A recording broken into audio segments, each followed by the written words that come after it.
পাওনা ঋণ পরিশোধ করার জন্য আবেদন। প্রায় 15 বছর আগে মিশরে ছিলেন মামুন। 2012 সালে দেশে ফিরে আসার সময় মিশরে কর্মরত অবস্থায় 3 জন সহপাঠী কিছু টাকা মামুনের মাধ্যমে দেশে পাঠান। আর্থিক অনটনে থাকায় সেই টাকা তার সহপাঠীদের পরিবারের কাছে পৌঁছে দিতে পারেননি তিনি। আমি যখন ওখান থেকে আসার সময় 4 জনের কাছে আমি কিছু টাকা নিই।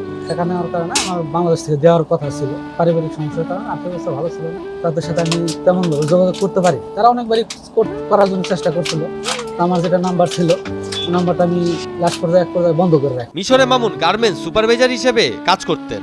দেশে ফেরত আসবেন বলে সহপাঠীরা তাকে টাকা দেন পরিবারের কাছে দেওয়ার জন্য। ও বাংলাদেশে টাকা পাঠাবে, তার মাঝখানে আমি আবার টাকা পাঠাইতাম, ও হুন্ডির মাধ্যমে পাঠাইতাম, আমার বাংলাদেশ থেকে টাকা দিয়ে দিত। সেই সুবাদে টাকাটা নাও যে ভাই আমার টাকাটা বেতন পাইছি, তাহলে আমার কিছু টাকা বাংলাদেশ থেকে দিয়ে দেন, আপনি এখানে খরচ করেন। দেশের কোনো এক ব্যক্তির কাছে মামুন টাকা পেত, সেই সুবাদে তিনি টাকা নেন। 1,30,000 টাকার মতো পাইতাম, সে দিবে বিদেই আমি ওই টাকাগুলো দিয়েছিলাম। মামুন টাকা ফেরত দিতে চেয়েছিল 2014 সালে, তবে কোনোভাবেই তিনি কারোর সাথে যোগাযোগ করতে পারেনি। তার অন্য সহপাঠীরাও ঠিকানা দিতে ব্যর্থ হন।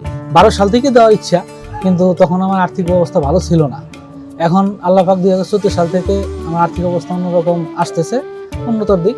আমি ধীরে ধীরে কিছু টাকা রাইখা আমি ওই 80,000 টাকা পূরণ করে রাখছি। মিশরে থাকা অবস্থায় মামুন দেখতে যেমন ছিলেন, সেই ছবি দেখিয়েই তিনি তার সহপাঠীদের খুঁজে পেতে চান। আমার যেটা বর্তমানে হয়তো আর পৃষ্ঠা চিনবে না, আমার ওই মিশরে থাকা অবস্থায় যে ছবিটা আছে, ওই ছবিটা দেখলে হয়তো চিনবে। সেটা আমার মোবাইলেই আমি ছবিটা উঠাই রাখছিলাম। 4 জনের থেকে টাকা নিয়েছিলেন মামুন। এই 4 জন বলতে পারবেন তিনি মিশরে কি কাজ করতেন।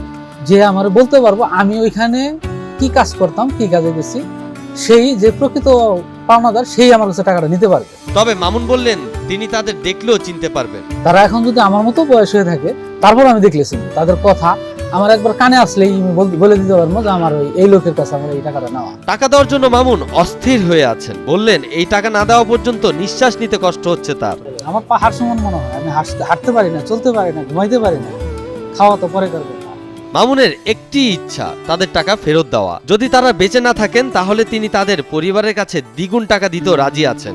কারো হয়তো ভাই, কারো বা বোন, কারো বা মা, কারো বা বাবা, যারই হাতেই পড়ো হয়তো বা চিনবে যে আমার ভাতিজা অমুক জায়গায় ছিল, এরকম কেউ টাকা নিয়ে দেয় নাই। সেই দিক থেকে তারা যদি বলতে পারে যে হ্যাঁ আমার ভাতিজা গেছিল, এত টাকা দেয়নি, সে দুনিয়াতে নাই বা থাকে না, বা যে কোনো একটা জিনিস হোক, আমি চেষ্টা করবো তার বাড়িতে পৌঁছায় দেওয়া। রাজধানী গাবতলী উত্তরবঙ্গের রাস্তায় হানিফ পরিবহনের চালক মামুন। পরকালের ভয়েই কেবল তিনি টাকা ফেরত দিতে চাচ্ছেন। আমার পরকালে কি হবে সেই চিন্তায় আছে, আমি এই কালে কিছু নেই। আমার মৃত্যু, একদিন জন্ম নিয়েছি, মৃত্যু হবেই, এটা আমার মেনে নিতেই হবে।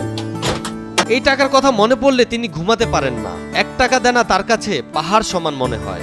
আমার সবসময় মনে হয় যে আমি চলতে গেলে মনে করি যে আমি ঋণটা দিতে পারি, যে আমার জন্য ভালো, আমার ফ্যামিলির জন্য ভালো, আখিরাতের জন্য আমার জন্য ভালো। মামুন মনে করছেন এই ঈদের উপহার হবে যদি তিনি তার ঋণ পরিশোধ করতে পারেন। এই পাওনা টাকাটা দিতে পারি, ঈদের খুশি আমার ঘরে ফিরে আসবে, আমার মনের মাঝে ফিরে আসবে।